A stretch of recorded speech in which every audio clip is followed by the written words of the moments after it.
Well, it's very good to be part of this communication. I'm Bishop Morlino, the Bishop of the Diocese of Madison, and I live here at Holy Name Heights. And the Chancery Office and Catholic Charities are really the principal tenant here. We cherish so much all of our other tenants. And I'm just very content to be here, and I'm very happy that we can say a word to you today about all of the wonderful benefits that we've received through cooperation with Gary and through the cooperation of everybody that's here. My name is Gary Gorman, and I work at a real estate development firm called Gorman Co. that's 32 years old.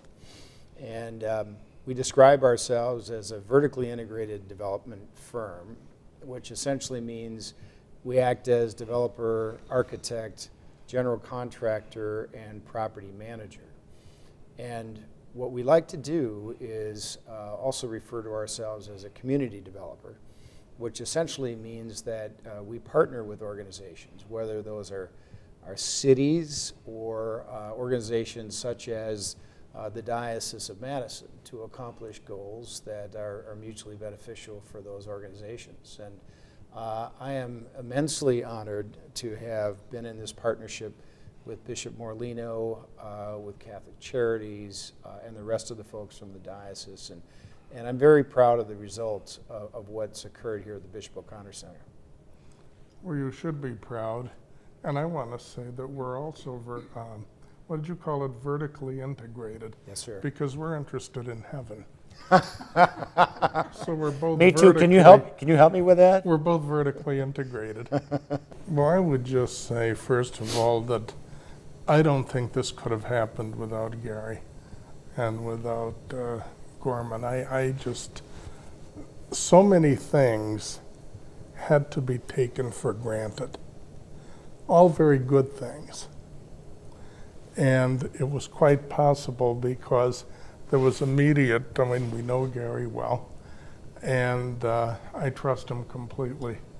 So that was a sure sign of good things to come.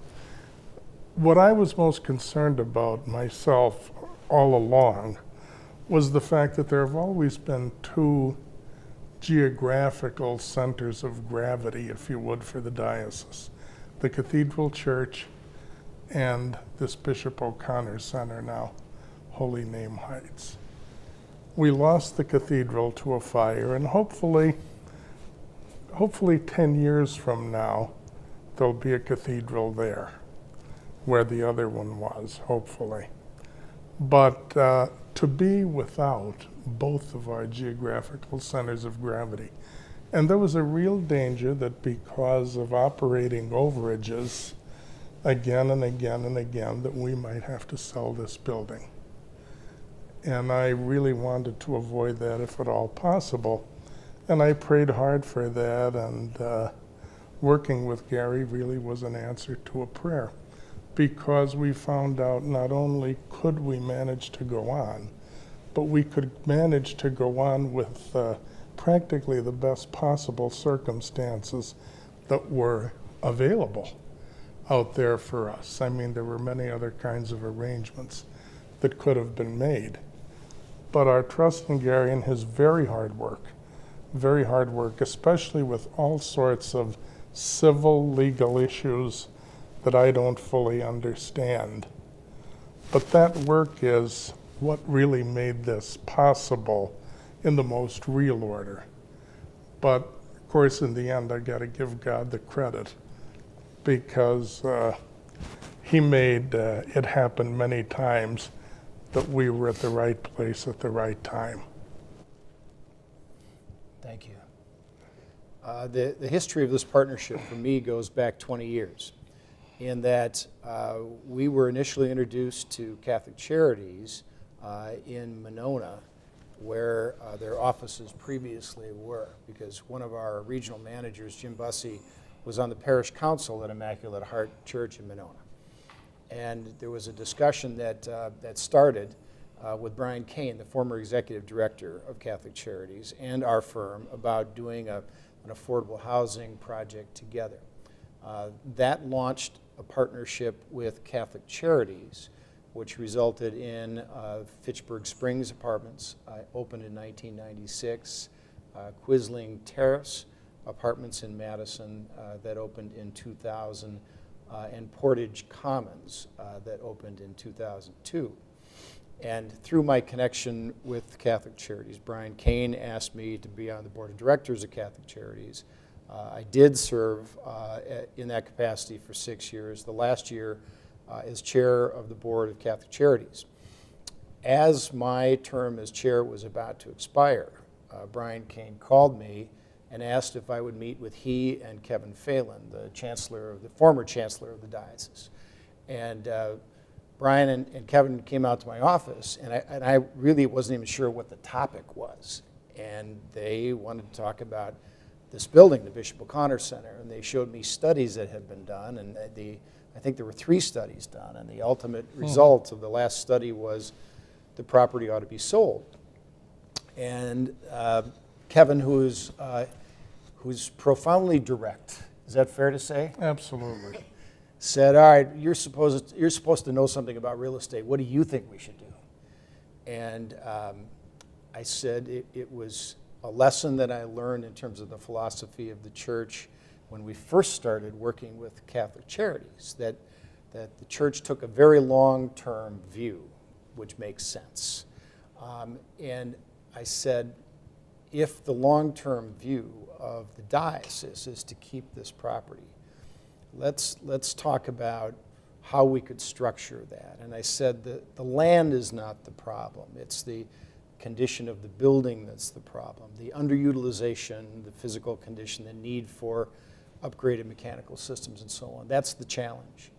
And I had experience with circumstances where we utilized the historic tax credit to attract capital, and a structure where the owner of the property, in this case the Diocese of Madison, didn't have to give up ownership. So I will spare the long technical structuring description of the multiple entities, but suffice it to say we then made a proposal to the diocese and spent significant time working through that structure with Monsignor Bartilla, who is a very sophisticated man. He's got a law degree, he's worked in finance, and I always complimented Monsignor Bartilla because as the Vicar General of the diocese, he clearly understood the religious world, which sometimes I don't, and he understood the world of finance, and that's a rare combination of skills.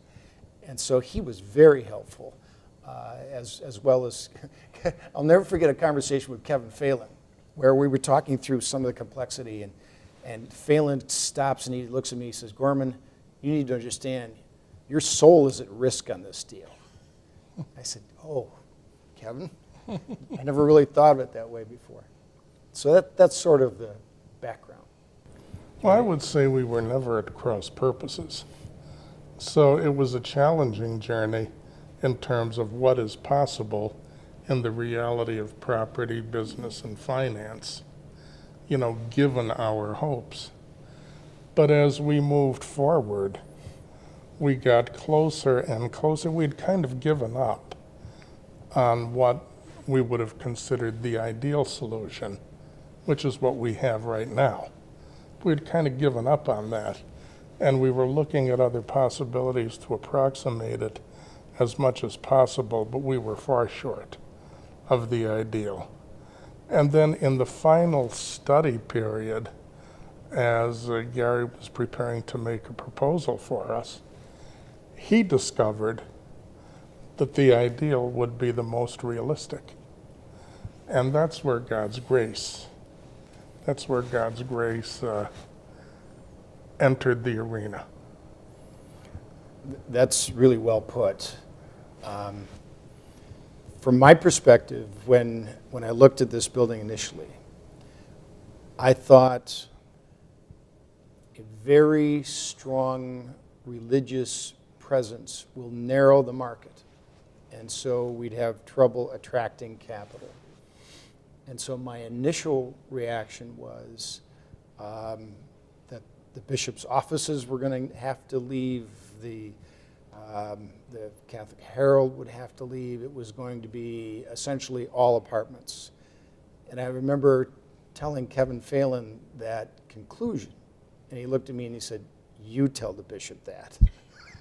And I wasn't excited about delivering that message, but I did at one point. Yes. But then as we got more into the details of looking at the financial operations, to be honest, Ted Matcom, who is our lead developer on this project, said, "Gary, there's way too much common area if it's all apartments. The apartments alone can't support it. We should have the bishop's offices. We should have Catholic Charities. We should consolidate Catholic Charities' multiple offices into this space and have them pay a market rent, which they're essentially paying to themselves. But the numbers work a lot better that way." And as the bishop mentioned, the practical economic pressures resulted in what we have today, and I'm pleased to hear the bishop say that this is the best case scenario. The only difficulty would have been if we had had to leave this property for a time or sell it for good. But there was always great harmony among the priests and the people with regard to what I said initially, that we really need the cathedral and we really need what is now Holy Name Heights. There are centers of gravity there where things happen in the diocese. When we think about the diocese in physical, geographical terms, that's what we think of. So the closer we came to the solution that seemed to be ideal, the less difficulty there was indeed. Every organization has a culture, whether it's government, business, or a religious organization. And some cultures work better than others.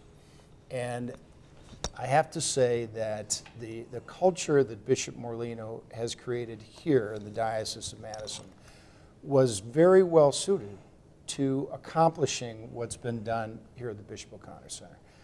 From the bishop giving the authority to Monsignor Bartilla, to Kevin Phelan, the former chancellor, to work out the details with a firm like ours. Not every, I'll refer to the bishop as comparable to a CEO, not every CEO is that trusting of his people to do that. Bishop Morlino did have that trust in his folks. Not every organization has the skill set that Bishop Morlino has created here in the Diocese of Madison. And so that combination of people that held our firm accountable through this whole process, and were sophisticated enough to do that in conjunction with the bishop setting the direction and giving that trust to his people. I thought that was a very productive combination. And it was really very happy. I mean, I never thought of this as turning something major over to a developer. I always thought of it as Kevin Phelan, Monsignor Bartilla, working with Gary, and that we're brothers and sisters in the Catholic family. So I was I was very comfortable with what would happen because I knew it was in God's hands. But then my highest hopes turned out to be fulfilled. This transaction is structured such that it utilizes the state historic tax credits as well as the federal historic tax credits. It also has a financing/debt component to it. First Business Bank, that's based here in Madison, was the investor in the federal historic tax credit, as well as the construction and permanent lender. American Family Insurance was the investor in the state historic tax credit. So you've got two investor entities utilizing the federal historic tax credits. That was the linchpin to the capital stack that made this financially feasible. In addition, we had to go through the process of qualifying for those credits. So there's a process for the federal credit, working with the State Historical Society Architectural Group, which then passes on their recommendation to the Department of the Interior in Washington, which ultimately decides on whether we qualify for that federal credit. So, but even though there are those two different investors in an equity position, the diocese has the option to buy out those investors after a 5-year holding period. So the diocese never really loses ownership of the property, but at the same time are able to attract equity capital that's inexpensive capital to make the project financially feasible. It's a very significant thing, and we're sitting here in our memory lounge. And it's a very significant thing that a very worthwhile seminary venture happened in this building for a long period of time. It's a big deal for a diocese to have a seminary. Nobody would like to have our own diocesan seminary more than I would. But it's simply a matter of these days, with the shortage of priests, that where are we going to get priest professors from, even if they have the education? How are we going to be pulling them out of parishes in significant numbers to staff a seminary? And fortunately, we have a good number of solid seminaries from which to choose in sending our young men. But there was a day when this was a thriving high school seminary, a thriving place of helping young men to examine the call to priesthood. And I think that has been the flavor of the diocese from the beginning, because that's what provoked Bishop O'Connor to do this in the first place. And that emphasis on vocations is something that we're really pressing these days, and something that the Lord has really indicated has been part of our history. Because as we pray more and as we approach more young men, our numbers in the seminary are remaining generally between 25 and 35, which is very good for us. Now, if we had 50 or 60, I'd be even much happier. But I think the history of vocation promotion in this diocese is symbolized by this building, commemorated in this lounge, and strengthens our resolve to do our part so that the Lord can do his part and give us the priests for the future that we need for everybody's children and grandchildren. The bishop's being too modest. When he got to this diocese, if I remember the number correctly, there were 6 seminarians. Now there's over 30. And that's a direct result of Bishop Morlino's initiative in that regard. In terms of my personal connection or feeling toward this project, I grew up Catholic in this diocese, and that's more years than I want to admit. And to be able to have some small part in improving and maintaining at least one of the 2 pillars that, as the bishop described, is foundational to this diocese, I feel really good about that. I know people that went to school here when it was a seminary. Our parish priest, Father Gary Wankerl, was a seminarian here quite a few years ago. He did the artwork that's right behind us here, and I consider him a personal friend. He and I went to Guatemala a couple of years ago to visit the missionaries that we sponsor down there, and I got to know him very well. And he told me lots of stories that I won't repeat here about some of his experiences at the seminary. So to have some small part in that effort to preserve buildings that are important to the diocese makes me feel really good. Anything either of you'd like to add? Well, I'm just hoping that the Lord will continue to bless both of our endeavors as we go forward to the future, because I have suspicions that there are going to be further opportunities for cooperation. And if they arise, I surely look forward to them.